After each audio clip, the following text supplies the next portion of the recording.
தமிழ் உறவுகளுக்கு வணக்கம். இது உங்கள் கணேஷ். இன்னைக்கு வந்து ரெண்டு டாபிக் பற்றி பேசலாம் அப்படின்னு நினச்சிருக்கேன். முதல் டாபிக் வந்து மிஸ்டர் சீமானை பற்றி தான். சீமான் வந்து ரொம்ப ஒரு ஆக்ரோஷமாக டிவிகேவை பற்றியும் டிவிகாவோட லீடர் மிஸ்டர் விஜயை பற்றியும் வந்து சினிமாக்காரங்கெல்லாம் வந்து அரசியலுக்குள்ளே வராங்க, சிஎம் ஆகணும்னு ட்ரை பண்ணுறாங்க. அதுவும் வந்து ஒரு உச்ச நடிகர் வந்து டப்புன்னு வந்து ஒரே நேரத்தில் வந்து சிஎம் ஆயிடும்னு நினைக்கிறாரு. இது எந்த வகையில் நியாயம் அப்படின்ற மாதிரி கேட்டிருந்தாரு. அது அந்த அந்த அந்த வீடியோவை பார்க்கும்போது எனக்கு முதல்ல சிரிப்பு தான் வந்துச்சு. ஏன்னா நம்மளுக்கு எல்லாருக்குமே தெரியும், சீமானோட கட்சி நாம் தமிழர். அது நாம் தமிழரை யார் தொடங்கினாங்க அப்படின்னு நம்ம வந்து பார்த்தாலே அது வந்து மணிமன்னன். அவர் தான் முதல்ல ஒரு மூலதனமாக இருந்தார். அவரோட சேர்ந்த அமீர், சேரன் எல்லாருமே சேர்ந்து தான் வந்து நாம் தமிழர் அப்படின்னு ஒரு கட்சியை வந்து கட்டமைக்கிறாங்க. அப்போ வந்து நம்ம வந்து பார்த்தோம் அப்படின்னா சீமான் வந்து ஒரு ஓரமாக தான் இருந்தார். இன்ஃபேக்ட் டைரக்ஷனில் தான் இருந்த டைரக்ஷன் பண்ண போகிறேன் அப்படின்னு சொல்லி கிட்டத்தட்ட ஒதுங்கிட்டார். அவருக்கும் நாம் தமிழருக்கும் ஒரு பெரிய ஒரு ஒட்டும் உறவும் இல்லாமல் தான் இருந்துச்சு. அப்புறம் நாளடைவில் வந்து நீங்கள் வந்து பார்த்தீங்க அப்படின்னா வந்து அமீர், சேரன் எல்லாருமே கொஞ்சம் கொஞ்சமாக வெளியே போக ஆரம்பிக்க இவர் வந்து ஓகே, இதில் நமக்கு ஒரு ஒரு ஆப்பர்ச்சுனிட்டி இருக்குது அப்படின்னு நினச்சி அவர் உள்ளே வந்து அப்புறம் நாம் தமிழரை வந்து கட்டமைக்கிறார். ஸோ இது எதுக்கு சொல்ல வரேன் அப்படின்னா, நாம் தமிழரோட பேசிக்கே வந்து எங்கேருந்து அமையுது அப்படின்னா வந்து சினிமா அப்படின்ற ஒரு ஒரு கட்டமைப்பில் தான் வந்து அவங்க வந்து மேலுக்கு வராங்க, இல்லையா? ஸோ சினிமா இல்லாமல் அவர் வந்து ஓகே இவ்வளோ பெரிய ஒரு புகழ் அவர் வந்து டைரக்ஷன் ஒண்டி தான் பண்ணியிருந்தாலும் அவருக்கு அந்த இனிஷியல் தாட் ஆர் இனிஷியல் அந்த ஒரு வேகத்தை கொடுத்தது சினிமா தானே. தமிழ்நாடும் சினிமாவும் தமிழக அரசியலும் சினிமாவும் அதாவது ஒன்றோடு ஒன்று அதை பின்னி பிணைஞ்சது அப்படின்னு கூட நம்ம சொல்லலாம். ஏன்னா நம்ம வந்து காமராஜருக்கு அப்புறம் வந்து அண்ணா சினிமாவில் தொடர்புடையராக இருந்தார். அதுக்கப்புறம் அந்த கலைஞர், வசனகர்த்தா கலைஞர், அதுக்கப்புறம் வந்து மிஸ்டர் எம்ஜிஆர், அதுக்கப்புறம் அந்த ஜெயலலிதா, இப்போ நம்மளோட முதலமைச்சராக இருக்கிற மு.க. ஸ்டாலின் எல்லாருமே சினிமா ஃபீல்ட்லேருந்து அட்லீஸ்ட் ஏதோ ஒரு வகையில் இப்போ நம்ம துணை முதலமைச்சர் அவர் கூட வந்து சினிமா ப்ரொடக்ஷனில் இருக்கிறாரு, சினிமா நடிச்சிருந்தாரு, அதுக்கப்புறம் இப்போ சினிமா விட்டுட்டேன் அப்படின்னு சொல்கிறார். ஸோ எல்லாருமே அரசியலுக்கு வர்றதுக்கு முன்னாடி ஒரு சினிமாவில் ஒரு ஒரு ஒரு ஒரு அங்கம் வகிச்சு தான் வந்திருக்கிறாங்க. ஸோ அப்படி பார்க்கும்போது மிஸ்டர் விஜய் சினிமாலேருந்து வர்றதுனால என்ன தப்பு? இதை வந்து என்ன என்ன தவறு இருக்குது அப்படின்னு வந்து எனக்கு தெரியல. இதில் பேசிக்காக நான் என்ன பார்க்குறேன் அப்படின்னா வந்து மிஸ்டர் சீமானுக்கு ரொம்ப ஆதங்கமாக இருக்குது. என்னடா இது நமக்கு வராத ஒரு கூட்டம் இன்னைக்கு வந்து டிவிகே தலைவர் மிஸ்டர் விஜய்க்கு வந்திருக்கே, நம்மளால வந்து நம்ம தான் வந்து அதாவது வந்து காசு கொடுக்காத ஒரு கூட்டம் அப்படின்னு வந்து எப்பயுமே அவர் சொல்லுவார். ஓகே, மிஸ்டர் ஸ்டாலின் வந்து பார்க்கறதுக்கு அத்தனை பெரிய கூட்டம் வந்துச்சுன்னா அவங்களாம் காசு கொடுத்து 50 ரூபா பிரியாணியும் அதுக்கப்புறம் வந்து குவார்டர் கட்டிங்க கொடுத்து தான்ப்பா கூட்டு வராங்க அப்படின்னு வந்து எப்பவுமே அவர் சொல்லுவார். ஆனால் அவருக்கு வந்து அந்த கூட்டம் வந்து எப்பவுமே சொல்றது என்னன்னா, நான் எந்த ஒரு காசும் கொடுக்காம நான் வந்து இந்த கூட்டம் எனக்கு கூடிச்சு அப்படின்னு அவர் வந்து மார்த்தட்டி சொல்லுவார். ஆனால் இன்னைக்கு அவரை பிரேக் பண்ணி, அதாவது வந்து அவருக்கு ஒரு 10 பேர் வராங்கன்னா இங்கே 100 பேர் வராங்க. ஸோ விஜய்க்கு 100 பேர் கூடும்போது அவரால் அதை தாங்கிக்க முடியல. என்னடா இது, சம்பந்தமே இல்லாமல் ஒரு இத்தனை ஒரு கூட்டம் ஆர்ப்பரிக்கிற கூட்டம், நமக்கு தானே இவ்வளோ நாளாக வந்து அந்த ஒரு மவுஸ் இருந்துச்சு, அந்த மவுஸை கொஞ்சம் கொஞ்சமாக வந்து விஜய் எடுத்துட்டு போறாரே அப்படின்ற அந்த ஒரு ஆதங்கம் அது வந்து ரொம்ப வெளிப்படையாகவே தெரியுது. இதில் வந்து சொல்றதுக்கு நான் கூசுது. ஒரு பொறாமைன்ற ஒரு ஒரு உச்சத்துக்கு மிஸ்டர் சீமான் போயிட்டு இருக்கிறாரு அப்படின்ற மாதிரி தான் நமக்கு தோணுது, இல்லையா? யாரா இருந்தா என்ன, அரசியலுக்கு நம்ம வந்து யாரா இருந்தாலும் நம்ம வரவேற்கணும், இல்லையா? அதுல மிஸ்டர் விஜய் உச்ச நடிகர், கிட்டத்தட்ட 200 crores வாங்குறாரு ஒரு சினிமாக்கு. நம்மளே பார்த்தோம், 200 crores. அதை விட்டுட்டு மக்கள் பணி ஆற்றணும்னு சொல்லிட்டு வராரு. இன்னைக்கு ஒரு வருஷத்துக்கு 2 படம் நடிச்சாலே 400 கோடி ரூபாய். அதுவே வந்து நம்ம ஒரு 10 வருஷத்துக்கு எடுத்தோம்னா என்ன ஆகுறது சொல்லுங்க? 4000 கோடி ரூபாய். அதை எல்லாத்தையும் விட்டுட்டு இன்னைக்கு மக்கள் பணியாற்றணும், மக்களுக்காக வரணும், மக்கள் அரசியல் பண்ணணும் அப்படின்ற ஒரு ஒரு ஒரு தொலைநோக்கு பார்வையோட வராரு. அதுவும் திமுகவோட ஆட்சி அவல நிலையான ஆட்சியை பற்றி நான் திருப்பியும் அடுத்தது பேச போகிறேன் வர வர எபிசோட்ஸில். பட் இப்போதைக்கு அந்த ஆட்சியை எப்படியாவது அகற்றணும்னு சொல்லிட்டு அவர் வராரு. அதில் நிச்சயமா அவரோட லீடர்ஷிப்பை எடுத்துட்டு யார் வந்தாலும் ஓகேன்னு சொல்றாரு, வாங்கன்னு கூப்பிடுறாரு இல்லையா? அப்படி இருக்கிற பட்சத்தில் சீமான் வந்து என்னைக்கு வந்து மிஸ்டர் ஸ்டாலினை போய் சந்திச்சுட்டு வந்தாரோ அன்னிலேருந்தே அவர் வந்து தம்பி தம்பி தம்பி தம்பின்னு சொன்னவர் இன்னைக்கு வந்து விட்டு எவ்வளோக்கு எவ்வளோ அசிங்கமாக பேச முடியுமோ, எவ்வளோக்கு எவ்வளோ தவறாக பேச முடியுமோ அதுதான் பேசிட்டு இருக்கிறாரு மிஸ்டர் சீமான். நியாயமே கிடையாது. அவரோட பேச்சை கடாசி தள்ளிட்டு மிஸ்டர் விஜய் முன்னேறி முன்னேறி முன்னேறி முன்னேறி போய்கிட்டே இருக்கிறார். அதை வந்து நம்ம வந்து கண்ணெதிர பார்க்குறோம். இன்னைக்கு பிஜேபி கூப்பிடுறாங்க, அதிமுக கூப்பிடுறாங்க, அவர் எல்லாம் யார் தான் கூப்பிடல இன்னைக்கு மிஸ்டர் விஜய் இல்லையா? ஸோ அதை தாங்க முடியாத மிஸ்டர் சீமான் வந்து எந்த அளவுக்கு தாக்கி பேச முடியுமோ அதை தாக்குறாரு. அவர் டிஎம்கேவோட, நான் பி டீம்னு கூட சொல்ல மாட்டேன், டிஎம்கே அதாவது வந்து எப்பவுமே சொல்லுவார் அவர், அதாவது டிஎம்கே வாசல்ல வந்து எல்லாருமே பிச்சை எடுத்துட்டு இருக்கிறாங்க அப்படின்ற மாதிரி அவர் எப்பவுமே வந்து மற்ற அரசியல் தலைவர்களை பார்த்து சொல்லுவார். இன்னைக்கு அவர் வந்து வாசல்ல இல்லைனாலும் அதாவது வந்து கொல்லப்பாரமா வந்து பிச்சை எடுத்துட்டு போயிட்டாரு போல அப்படின்ற மாதிரி தான் எனக்கு தோணுது. ஏன்னா வந்து பி டீம்னு கூட நம்ம சொல்ல முடியாது, அவங்களோட கொத்து அடிமையாவே மாறிட்டாரு சீமான் அப்படின்ற மாதிரி தான் நம்ம பார்க்க வேண்டியதா இருக்கு இல்லையா? அது முதல் டாபிக். ஸோ அதை பற்றி நம்ம வந்து பெருசாக கவலைப்பட தேவையில்லை. ரெண்டாவது விஷயம் என்ன அப்படின்னா வந்து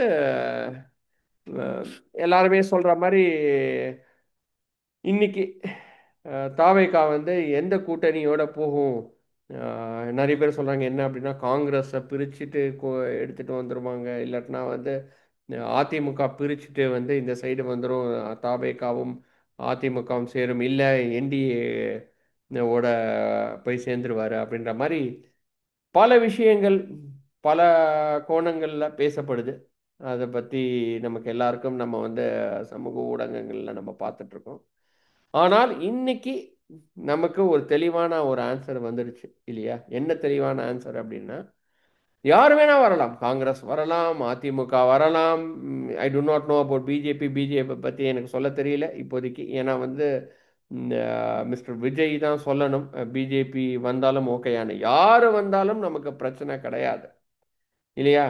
ஆனால் சிஎம் கேண்டிடேட் மிஸ்டர் விஜய் ஒண்டி தான். அதுதான் நம்மளோட முக்கியமான ஒரு அஜெண்டா. ஏன்னா at the end of the day policy maker வந்து மிஸ்டர் விஜயா தான் இருக்கணும். அதுதான் வந்து டிவிகேக்கு நல்லது.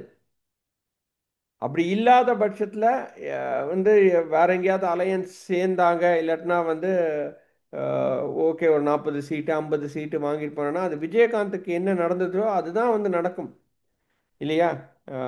அதில் வந்து நமக்கு மாற்று கருத்தே கிடையாது. எல்லாருமே சொன்னாங்க, எல்லாருமே நிறைய பேர் சொல்கிறாங்க, தேமுதிகவை வந்து பாருங்க, அவங்க வந்து எப்படி அலையன்ஸ் ஃபார்ம் பண்ணாங்க, அதனால தான் அம்மா ஜெயலலிதா வர முடிஞ்சது அப்படின்ற மாதிரி சொல்கிறாங்க. ஆனால் இன்னைக்கு விஜயகாந்த் கட்சியோட நிலைமையை பாருங்கள். இல்லை அவர் வந்து அவர் உயிரோடு இருக்கும்போதே அவரோட கட்சி உடைய நிலைமையை நீங்கள் வந்து பார்த்தீங்கன்னா உங்களுக்கே தெரியும். ஸோ அந்த மாதிரி ஒரு நிலைமைக்கு நாம் எடுத்துகிட்டு போகக்கூடாது அப்படின்றது தான் வந்து தாவேகாவோட ஆர் டிவிகேவோட ஒரு அஜெண்டாவாக இருக்குது அப்படின்றதுல வந்து இன்னைக்கு நமக்கு நல்ல திட்ட தெளிவாக தெரிஞ்சிருச்சு. அதாவது யார் வந்து மிஸ்டர் விஜயையும் டிவிகேவோட லீடர்ஷிப்பையும் ஏற்றுக்கிறாங்களோ அவங்க வந்து ஜாயின் பண்ணலாம். அதுதான் வந்து ஃபஸ்ட்டே அவர் சொல்லிட்டாரு. இதில் என்ன மாற்று கருத்து? யார் வேணால் உள்ளே வரலாம், நம்ம வந்து ஒரு ஒரு ப்ராப்பர் அலையன்ஸ் பண்ணலாம். உங்களுக்கும் அதாவது வந்து மற்ற கட்சிகளுக்கும் பவர் கொடுக்கப்படும். அதாவது பவர் கொடுக்கப்படும்னா இன்னைக்கு வந்து டிஎம்கே சொல்கிறாங்க இல்லையா, அவங்களோட கூட்டணி கட்சிகளுக்கு பவரே கிடையாது, யாருமே அமைச்சர் பதவியில் கிடையாது, ஆட்சியிலும் பங்கு அதிகாரத்திலும் பங்கு. ஓகேயா? இங்கே வந்து நீங்கள் வந்து பார்த்தீங்க அப்படின்னா திமுக என்ன சொல்லுது, ஆட்சியில் ஒண்டி தான் பங்கு, அதிகாரத்தில் பங்கே கிடையாது. அதுதான் அதிமுகவும் சொல்கிறது. நாங்கள் வந்து அதிகாரத்தில் பங்கு தர மாட்டோம் அப்படின்ற மாதிரி தான் வந்து சொல்கிறாங்க. அப்படி நம்ம தலைவர் சொல்லவே இல்லை.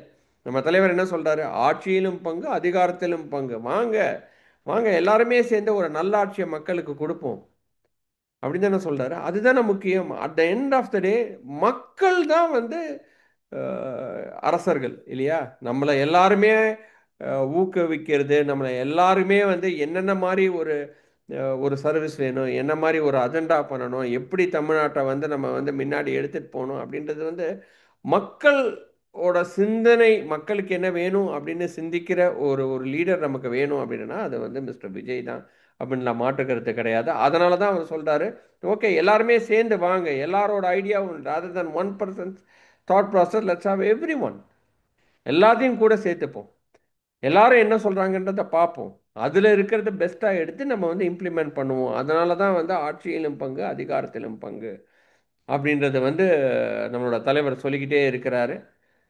அதனால எந்த ஒரு அதாவது வந்து அலையன்ஸை பத்தி நம்ம வந்து ரொம்ப யோசிக்காம எப்படி மிஸ்டர் விஜயை வந்து டிவிகேயும் நம்ம வந்து அடுத்த லெவலுக்கு நம்ம எடுத்துட்டு போகணும் அப்படின்ற மாதிரி தான் நம்ம வந்து சிந்திக்கணுமே தவிர இந்த அலையன்ஸை பற்றி ரொம்ப யோசிக்க தேவையில்லை. ஏன்னா வந்து நமக்கு திட்ட தெளிவான ஒரு ஆர்டர் வந்துடுச்சு இல்லையா? Whoever accepts mister Vijay, whoever accepts TVK leadership can join the party.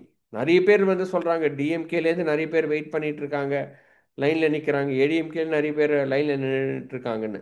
எல்லாமே வந்து நமக்கு 100% நமக்கு ஜானுவரியில் தெரிய வந்துடும் என்ன மாதிரி ஒரு அலையன்ஸ் மிஸ்டர் விஜய் ஃபார்ம் பண்ண போகிறாரு. அந்த அலையன்ஸ் நிச்சயமாக ஒரு நல்ல ஒரு அலையன்ஸாக தான் இருக்கும்ன்றதுல எனக்கு மாற்று கருத்தும் கிடையாது. ஏன்னா வந்து அது ஒரு வெற்றி கூட்டணியாக தான் அமையும். அந்த வெற்றி கூட்டணி தான் 2026லேயும் ஆட்சியை பிடிக்கும்ன்றதுலேயும் எனக்கு மாற்று கருத்து கிடையாது. ஏன்னா மக்கள் வந்து அந்த ஒரு சேஞ்சுக்கு ரெடி ஆயாச்சு. மக்களோட மனசுல வந்து போதும்பா, இந்த திமுகவும் அதிமுகவும் மாறி மாறி ஒரு 65 வருஷம் தமிழ்நாடை வந்து வாட்டி வதைச்சது போதும் அப்படின்ற மாதிரி அவங்க வந்து நினைக்க ஆரம்பிச்சிட்டாங்க. ஒரு ஒரு மாற்று சிந்தனை வேணும், ஒரு மாற்று அரசியல் வேணும். அந்த மாறுதல் யாரு கொடுக்க மாட்டாங்களா அப்படின்ற மாதிரி தான் மக்கள் ஏங்கிட்டு இருக்கிறாங்க இல்லையா? இப்போ நீங்கள் திமுகன்னு பார்த்தீங்கன்னா அவங்க வந்து பண்ணுற அட்டூழியம் வந்து நம்மளுக்கு வந்து சொல்லி மாளாது அப்படின்னு தான் சொல்லுவோம். இப்போ லேட்டஸ்ட்டாக வந்து நம்ம வந்து பார்த்தோம், கேஎன் நேரு 800 crores ஸ்கேமில் மாட்டியிருக்கிறாரு. அதே மாதிரி பொன்முடி நீங்கள் பார்த்தீங்கன்னா ப்ராப்ளம். அதே மாதிரி துரைமுருகன் நம்ம வந்து பார்த்தோம் அப்படின்னாலும் ப்ராப்ளம். எல்லாருமே வந்து இடி ஸ்கேனில் தான் இருக்காங்க. இங்கே அதிமுகவை நம்ம வந்து பார்த்தோன்னா கொடநாடு கேஸு, தங்கமணி, வேலுமணி, இன்ஃபேக்ட் வந்து நம்ம எடப்பாடியாரோட ஆஹ், அவங்களோட சொந்தக்காரங்க எல்லாருக்கும் வந்து கான்ட்ராக்ட்ஸ் அப்படி கொடுத்து அவங்களும் அந்த இடி ஸ்கேனரில் தான் இருக்கிறாங்க. திமுகவும் அதிமுகவும் மாறி மாறி மாறி மாறி ஊழல் செஞ்சு தமிழ்நாடு வந்து இன்ஃபேக்ட் தமிழ்நாடை கீழே இழுத்துக்கிட்டே இருக்கிறாங்க. நம்மளோட growth பர்சன்டேஜ் நல்லா இருக்கு, ஜிடிபி நல்லா இருக்கு அப்படின்னு நம்ம சொன்னாலுமே நம்ம இதை விட ஒரு 5 மடங்கு ஜாஸ்தியாக இருக்கணும். நம்ம வந்து பார்த்தோம் அப்படின்னா இன்னைக்கு யூபியை விட நமக்கு வந்து கம்மியாக growth பர்சன்டேஜ் கம்மியாக தான் இருக்குது. அதே மாதிரி வந்து மகாராஷ்டிரா தான் இப்போ நம்பர் ஒன்னாக இருக்குது. மகாராஷ்டிராவை தாண்டி நம்ம நிச்சயமாக நிறைய விஷயங்கள் நல்லா பண்ணலாம். ஏன்னா இண்டஸ்ட்ரீஸ் அப்படின்னாலே நம்ம தமிழ்நாடு தான் வந்து நம்பர் ஒன். பட் அதெல்லாம் தாண்டி இன்னைக்கு மகாராஷ்டிரா போயிடுச்சு. இப்போ லேட்டஸ்ட்டாக வந்து கூகுள் இருந்தது, சுந்தர் பிச்சை நம்ம தமிழால் தான். அவர் வந்து நிச்சயமாக வந்து நினச்சிருந்தாரு அப்படின்னா தமிழ்நாட்டுக்குள்ளே வந்திருக்கலாம்.